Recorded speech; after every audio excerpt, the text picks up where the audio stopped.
David Rowland is known for the Holy City Transportation, a unique shuttle service that provides private transportation to bachelorettes and other groups in Charleston, South Carolina. I sit down one-on-one with the fourth generation Charlestonian for a special edition of Quintin's Close-Ups. And be sure to download the free Quintin's Close-Ups app in your Apple or Google Play stores.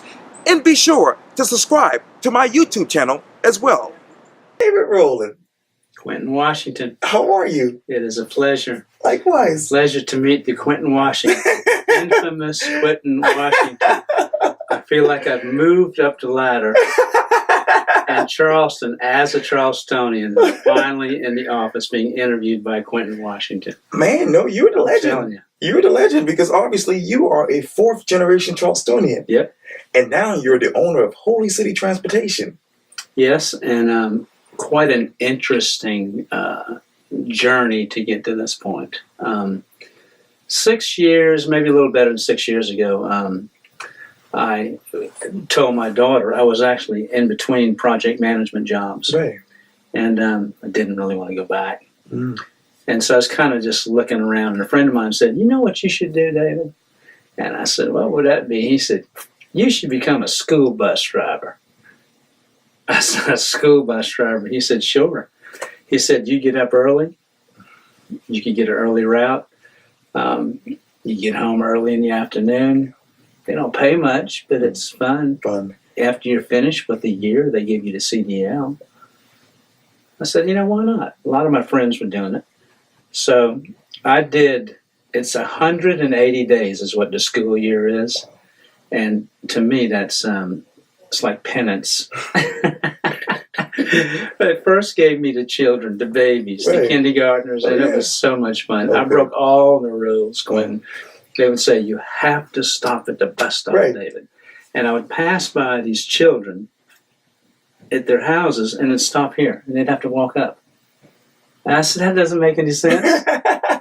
So I'd pick every one of them at their doorstep, and I got fussed at all the time. But anyway, at the end of the school year, I said, "I want to turn in my badge," and I'm so happy to have done this. And so I promised my daughter that I would take my two grandchildren from Mount Pleasant. We live in Mount Pleasant.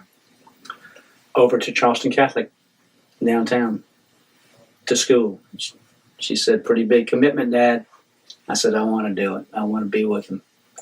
So that was in the summertime, Quintin, and as the summer went along, I had another one of my friends, which was Jim and Ann Irvin, who owned Firefly. And Jay McMurphy, which is their son, said, "Listen, we got our 5. You think we could squeeze them in the car where you could take them?" And I said, "That would be great. They all know each other. It'd be big fun." So we'll skip ahead. So as the summer went along, I kept getting these phone calls and phone calls. "Hey, can you get mine?" I'm saying, "Oh my gosh, I'm running out of car space."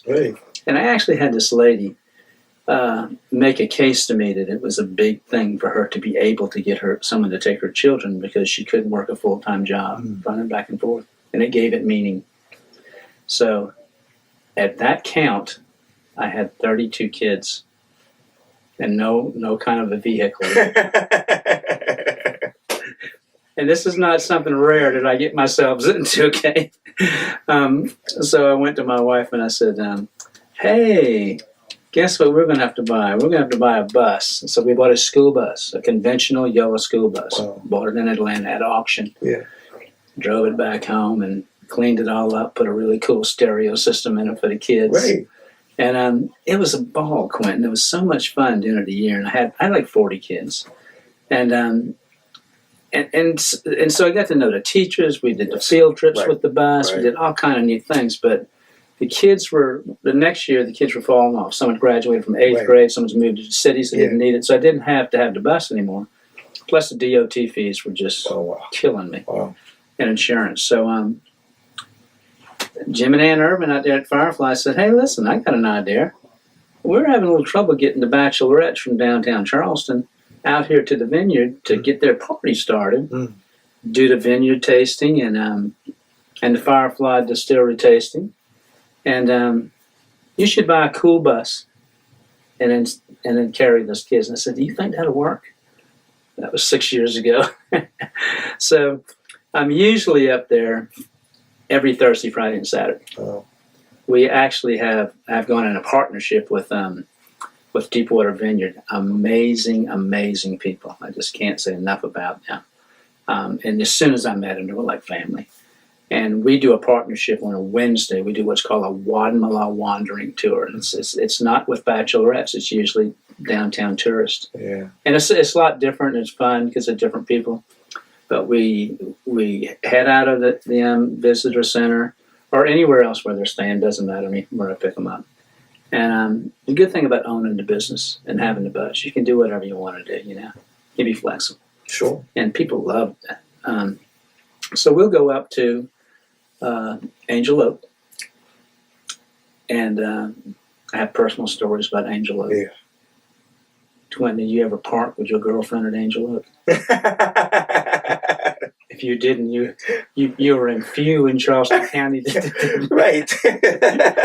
So that's interesting stories to go along with. Right. I found out too that I never knew how interesting my stories, being a Charlestonian, were shared with people. But people are really interesting. It's not history, it's not dates, it's not, hey, here's what happened with the Edmund Austin house, but it's some pretty neat stuff that you wouldn't hear ordinarily. So we'll do that on the Wadmalaw Island tour. Then we'll go to the vineyard, or actually we go to the tea plantation. Oh, yes. Only tea plantation in the United States. Yeah. That's pretty cool. They actually use the tea over at Firefly to make the Firefly Sweet Tea Vodka, which was their flagship, as we know. And I take them to Firefly. And then I always ask them, does anybody have an early dinner reservation? And if they say no, I say, well, listen, it's not going to cost you anymore. You can dig for a tip if you want after this, but I like to take people around the Battery. Yeah. Show them how narrow the peninsula is, which I think is interesting. Yes. Show them the beautiful mansions down there. Explain to them about the haint blue on the porch ceilings. Oh, yeah. And tell them about the two ghosts in Charleston that we have to be very leery of, the haints and the boo-hags. Boo-hags in here, isn't it? I was looking to see if there's a blue ceiling when I came in. I didn't see one either. They think that's very interesting, those stories. And then we go down the Battery, and I like to talk about White Point Gardens because my grandfather told me stories about the pirates that were hung in White Point Gardens. A lot of people don't know too much about that, but they would actually have a festival, it sounds like, and they would make a big deal of it because they didn't just want the pirates to take over the government, as it seemed. But and then I point out Fort Sumter, and a lot of people say, "Wow, it's pretty close." Yeah. And then we move around, and we go down, of course, by Rainbow Road. They love that. Yes. Everybody knows Rainbow Road. Yes. Actually, I saw lots and lots and lots of pictures of Rainbow Road. My family used to own the Charleston Candy Company. My daughter, actually. And you remember the boxes of taffy that had Rainbow Road? Right. I stacked a lot of those back. Oh, yes. I counted taffy in those boxes until I just didn't want to see taffy anymore. Right. And then we sold them not long ago when the economy kind of went down. Sure. They were working and they weren't making money. But we got the recipes we can take. We got the best praline recipe. Wow. Those guys down on the market think they don't. So then I do something really special. And it actually is what I look forward to in every trip. And I never get tired of it. Sometimes when you say sweetgrass basket, they just give you this funny look. And then you have to explain to them that it's the oldest African art brought over from West Africa. Rekindled here because the sweetgrass grows here. It doesn't grow prevalent enough, I guess, in other places to do the baskets, to keep them in the sweetgrass. But I have a friend that I've known for a long time. Her name is Trudy Hicks. You know Trudy? Trudy is... she's so special. Her place is down on Vindu Range, and it's in one of the indentations. Oh, yeah. You know who I'm talking about. In one of the indentations of it. We're trying to all figure out what that was. We think it's a one carriage like a garage for a little carriage. The horse wouldn't fit in there. You couldn't put a carriage and a horse in there. So that's what we think it is. And anyway, Trudy and I do charities together. I love this lady. She's at heart as big as Charleston. She helps a lot of underprivileged children and really taught me the importance of leaning towards those kind of charities. So I can never say no to her. I cannot say no. But what I do, Quintin, is I carry the bachelorettes by to see Trudy after we make because I want to take them to the pineapple fountain so they can walk over and see the pineapple fountain, take pictures. So I have to stop the bus there because, of course, you can't drive up to the pineapple fountain. So Trudy already knows we're coming, and she already knows the name of the bride-to-be or the person that's having the 40th birthday or the person that's having the anniversary. So someone's special, in the group always. But in the bachelorette, she will have a palmetto rose bouquet made for the bride-to-be. And then she will have the bride-to-be help her make the last rose to go in it. And Trudy tells a story every time she pulls one petal through. And it is an amazing journey. I told Trudy just last Saturday, I said, how many bachelorettes do you think that we have? She said, thousands. It would have to be thousands. And I said, yeah. I've never heard a story that you've told twice. And she said, well, David, they're all different people. But it's pretty amazing how she does it. And the girls are so thrilled by that because they know that is a piece of Charleston they're carrying back with them. And before she leaves, she asked all of the girls, and it's usually in between 8 and 14 girls, okay, to carry a rose with them when they go too. So everybody's happy when they leave their Trudy. You talk about obviously taking your tours to Firefly Distillery, Watermelon Island, obviously the Charleston Tea Plantation, the Battery, Waterfront Park, Miss Trudy, the Pineapple Fountain. Yeah. You are a fourth-generation Charlestonian. What is your view of Charleston these days? I love it.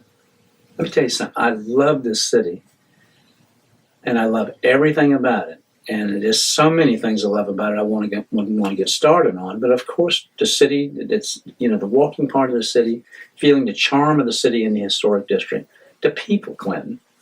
I mean, I think we take our personalities for granted sometimes because I'm told all the time, I finally met a true Southern gentleman. And I mean, it's a flattering thing to hear that. The water. I mean, I'm a water person. I have got to be by the rivers. I love to fish. Oh, yeah. My grandkids fish. There's so many things that people don't know about. I mean, here's an example. I had some girls that said, we want to see something in Charleston that nobody would probably go to. And we want to see a really cool sunset. And I said, well, one of my favorite places to see a sunset in Charleston is on top of the Market Pavilion Hotel. Yes. And that's a popular place for a lot of people just because it's such a great vantage point in the historic district. Maybe the largest building in the historic district, maybe. Right. And the three beautiful views of the Cooper River and the quaint rooftops of Charleston and the steeples. And then, of course, the magnificent sunsets we've been having on this side. So I'll say, listen, I want you to do that before you go. You have to do that. But I have a place I'm going to carry you that's just outside of Mount Pleasant, just a little ways. Yeah. And you would not go there unless somebody told you. And I'm going to refer to this place in Mount Pleasant as the Old Bridge. Okay? Now, people now refer to that bridge as the Pitt Street Bridge.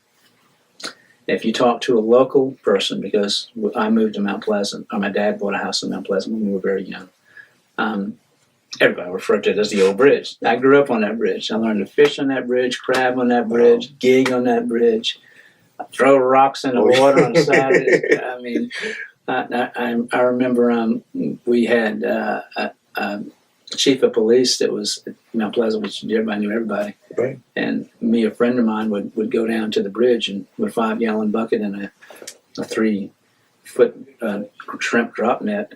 And I have all that on our bicycle somehow going down there. And the police chief would pull up and say, hey, listen, throw the the drop nets on the hood and put the bicycles in the trunk. Then we'll give you a ride down there. We'd blow the siren and all that kind of stuff, you know. And then later on, my friend would say, "What time is it? What time is it?" And I said, "Joe Mansfield, matter of fact, his name. I love him. He's one of my lifelong friends."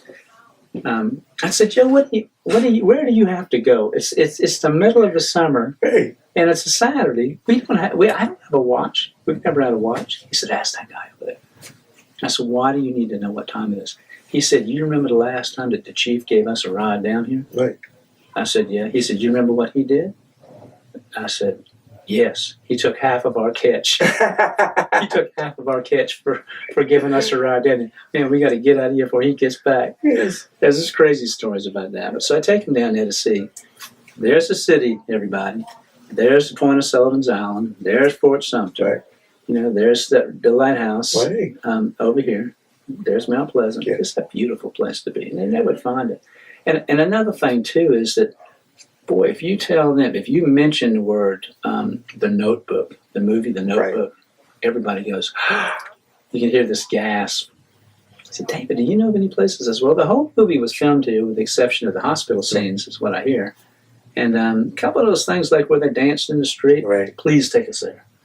And when they went to the movie, the American Theater, it's never changed. When I used to go to that theater, it looks exactly the same now as it did back then. So I take them to these different places. So when I stop, we actually end the tour when we leave Trudy, and we just go around the block and we come down the other end of Market Street, dead into the city market. Right. And I tell them, you have to walk through this market. This is a history of Charleston. There's pretty cool vendors in there now that sell neat stuff. Cool restaurants and bars on each side. The fudge shop. It's a great place to hang out down there. And that's where I end the tour. And I say, "We'll carry you home." And then I ask them, "Is there anything that I didn't do that y'all would like to do? Because I have all day. And I'm not going to charge you any more than I quoted you from the very beginning." And so here's one that comes up, and I'm going to tell you this because I'm just so excited about this. You know, you have your little run-ins with these people that you think are your run-ins with fame. I haven't had a lot of them, but they said, "Please, can you take us to Patricia's house from Southern Charleston? We're going to ride by Patricia's house." I said, "I know exactly where it is. It's just down from Colonial Lake." Right. And I said, I'll take you guys over there. And I said, "Listen, Patricia is a true Southern belle, okay? So she'll be sweet, but she'll also tell you how she feels, so you cannot step on her property." Right. But I know y'all want to see it. So just a few weeks ago, we pulled up, and before I pull up across the street where they can stop, I tell them the little bit. Okay, you know when you'll see the scene when they have the party, when they had all the swans or whatever was in the swimming pool? I said, "That's it, right in the front. The big columns you see, this is the front of the house," because it's a little hard to see back over the fence. And while I was standing there the other week, Patricia was walking around the corner, and I said, "Holy smoke." I said, "How am I going to do this?" And I said, "Look, you guys got to just be quiet for just a minute, okay?" So I rolled the window down, and I said, Miss Patricia." And she said, "Hi, how are you?" I said, "It's a beautiful day for walking, isn't it?" She said, "Yes." I said, "Listen, I have a bride-to-be in the bus with me, and it would just mean so much to her if she could just have a picture with you. And I understand that could be an invasion on your privacy, you see." And she said, "Pull over right there in front." You never get to pull over, as you know. So I pulled over, and they all got out. And Patricia was so kind to spend some time with them and take a picture. And then we drove off. And you know, Quintin, we did cool things that day. We went to the vineyard, 49 acres of beautiful live oak trees and Spanish moss. And all they could talk about was seeing Miss Patricia. and how sweet, you know, and attractive she was too. And I'm really proud of that. And I'm so glad that she took the time because she's busy. Yes, indeed. But you know, everything about Charleston is just I just love being down here. And you know you're in a historic city. You don't have to be told. It's all around you. Yeah. I just can't get enough of it. And it's why I love this job so much. It just spills out, you know. And this is one of those things that you always hope for in life, to find a job that doesn't feel like a job. Yeah. I can't get enough of it. You know. Yes, indeed. So and it shows. And when you're happy to do things for people, that's where all those really cool reviews come from. Holy City Transportation. I know, obviously, you do tours. You just mentioned the bachelorettes parties and weddings and groups. Which one of these describes your business the best? Quintin, you know, I don't really consider myself as a tour company that much. Whenever I get talking on the bus and these things that I have done personally, or my grandfather or my grandmother had a story, they just spill out. And then if that relates to a type of a tour, maybe, but I'm really transportation. And what I like to do, and it's I guess it's easy to do this, is to carry the people like over to McLeod Plantation and say, here we are, ladies. There's the experts. You're not going to believe what kind of history these historians know. And they take them. I don't have to know all the history. And then we get back in, then we go to the tea plantation. I get them out there. I love those people. They welcome me with open arms. And they take them and they say, let me tell you about 127 acres of tea plants we have out here. When I take them to the vineyard, the people at the vineyard and Firefly are very close. And I really feel like the carpet's rolled out when we pull in there. Wow. It's just because we're so friends. And they take him. They said, I'm going to take you by the hand. David will never leave you. He's not further than a call away. You can ask the guy here to sweep in the floor, and he will know David. He'll know where to find him. Yeah. So they do the tour, the wine, and all that.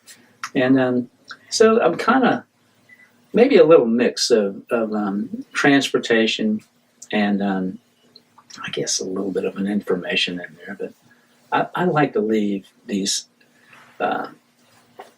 tour guides, the ones that's walking down here. Oh, yeah. Michael Trish. Oh, yes. And who was it you had on not long ago? Tommy Dew. Tommy. Yeah, Tommy. I mean, amazing. He knows history like crazy. I refer a lot of people to those guys. They don't know it. Yeah. Maybe I should tell them. Oh, they'll know now. Quintin's close-ups. Maybe I should tell them. Maybe they'll kick me a 5. But speaking of that, I have another part of my business, and it's just happened that when the girls call me, they're usually referred from the vineyard to me. They say, how do we get out in that? They call it. Now, there's other transportations that go in there, of course, but my name gets thrown out first. Oh, good. So, how do we get there? And then when they call me on the phone and say, David, what does it cost for transportation? I said, well, first of all, I'm more than transportation. If you want just transportation, we should be thinking about something else. And then, Quintin, I say, while I've got you on the phone, have you got all of your plans done for Charleston? Okay. No, we've never been there. We don't know what to do, what areas to stay in. I said, I have what I call my favorites list. And it's my favorite restaurants. Yes. It's my favorite rooftop bars. I mentioned the Market Pavilion Hotel. The other one is a rooftop at Vindu. Right. I love that. Nice and quaint. Right. And I love the rooftop at Stars. Oh, yes. Yeah, and telling who you're going to bump into over there. Yeah, I heard. You can bump into some VIP people over there. So I have this list, and it has the breakfast and brunch places that I like. Has a lot of other things they can do, like if they wanted to do a big-time crazy happy hour, they could go over to Jim Creek and do it at Red's Ice House. Yes. So they're on my list, of course. The Bowles family and Wade Bowles, a very close friend of mine. Oh, good. I send tons of bachelorettes to Wade, and he takes care of them like VIPs, and I really appreciate it. And you send 14 people into a restaurant, and they go, oh my gosh, who did this to us?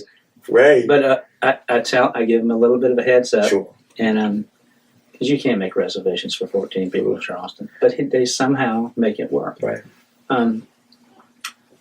Fig, Prohibition. Oh, yes.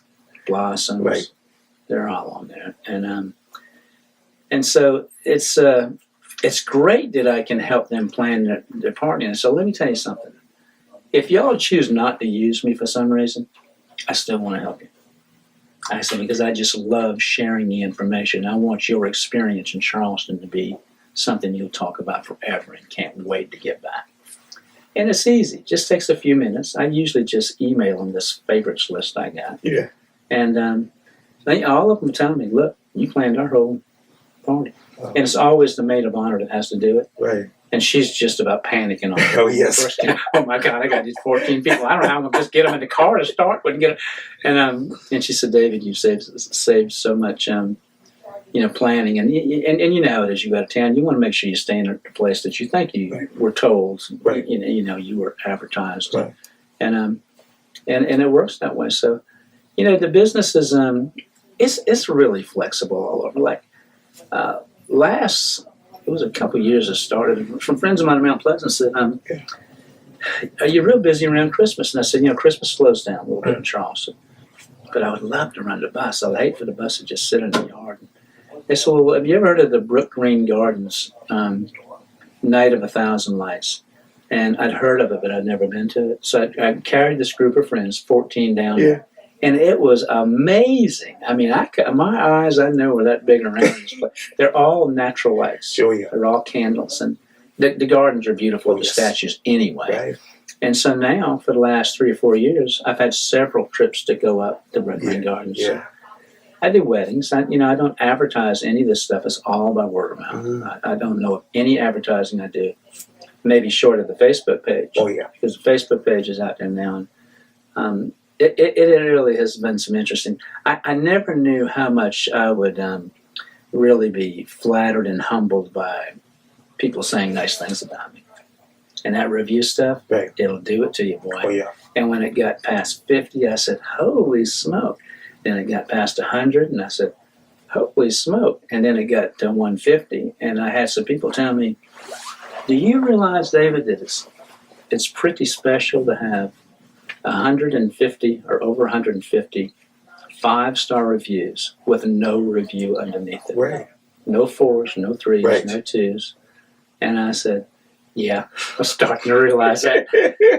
And Quintin, I played music all my life. I was a saxophone player. Wow. Played in all local bands, Rivieras, Counts. Right. People that know this will remember these people. David Engelman is a Yes. lifelong friend of mine. Yeah, Sandy. Yeah. You know, Sandy and David, right? David and I are actually getting ready to go to see Chicago this Saturday in Columbia. Ah. Yeah, we're the groupies now, you know. Yeah. So it's fun, kind of just doing different things like that, and kind of getting away, doing concerts and stuff Right. like that. And and someone calls me, like I tell you that some things that I do, that I mentioned charities, but I do a lot of stuff for Trudy. Sure. But I've had some of my friends call me and say, listen, one of our family members just passed away, and a lot of the funeral homes now don't do the limos anymore. They lease that out. Right. I said, do you know a good limo person that can do that? I said, yeah, me. And please let me just do it for the family. Right. And it's so rewarding to do stuff like that. Everybody should be doing things like that just make them feel good. I agree. So it's kind of all over there. I ain't Oh. know what part of it I like the best. The bachelorette part ain't bad now. Okay. Yeah. But let's say, for instance, if the Today Show were to come in and interview you about the Holy City Transportation, what do you want that headline to be about your particular business and its future? That you would be able to come into one of the most historic cities in the United States and be escorted around with a true Charlestonian, a very charming Charlestonian. And they would go back with some history and some things that they would have never learned. I'm proud of that. I'm proud that it's a special company. It's not what everybody else does. I think that's what it would be. I mean, I don't feel famous or anything like that, but I do know that the service that I'm offering, people like it. The other day, I was with a friend, and I got a phone call. Every time I get a phone call, you listen to the voice message. Right. I really got I caught the devil about that for a while. Until somebody said, David, all right, I'll leave it on that. It's exactly what you do. Right. You do haul a bunch of crazy bachelorettes around, but I'm crazy in a good way. But it's just kind of cool to be able to do things that are just different than other people. No. How do you explain Charleston in the future with what you're seeing right now? Well, and a lot of us, you, me, everybody else, we don't like to see those large buildings going up. And when a Charlestonian refers to a large building, 10 or 12 stories would be large. In New York and New Jersey, people say, what? But I don't like it, but I know it has to be like that in order for even me to keep doing what I'm doing, because the people have to come. I'm really happy with what Mayor Tecklenburg is doing in some areas. Here's when I can make my great pitch, too. Well, to finish up on it, Okay. I really like what's happening in Charleston. I don't like a lot of the buildings because, and not because I would have liked most of the buildings to be built in a historical type of facade. Okay, so it would keep in line with the Charleston buildings. We're looking across the street right now. It'd be simple to copy that. So they're not. And the other thing, Quintin, that kind of gets me a little bit is they'll build one and they'll block out a view of something that you've seen your whole life that is gone forever. So, but it's progress. I mean, we are living in the city voted best travel to destination in the world. Right. Okay, so it has to happen. We can't be the best travel to destination in the world and not have any place for anybody to sleep when they get here. So it has to happen.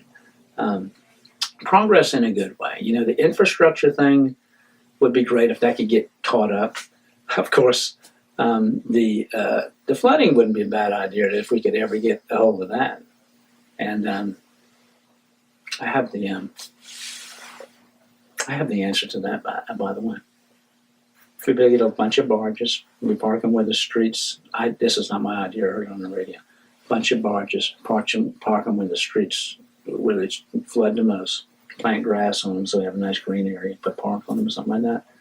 And when we have a high tide on rain, we pump the water out the street into the barge, okay, in a holding tank, and maybe be several barges. Wouldn't matter how many, because there'll be green grass all the way around the peninsula.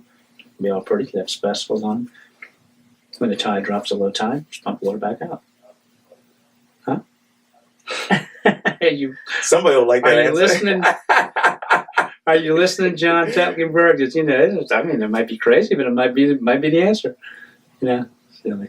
But I love the city. I love the city like you love the city.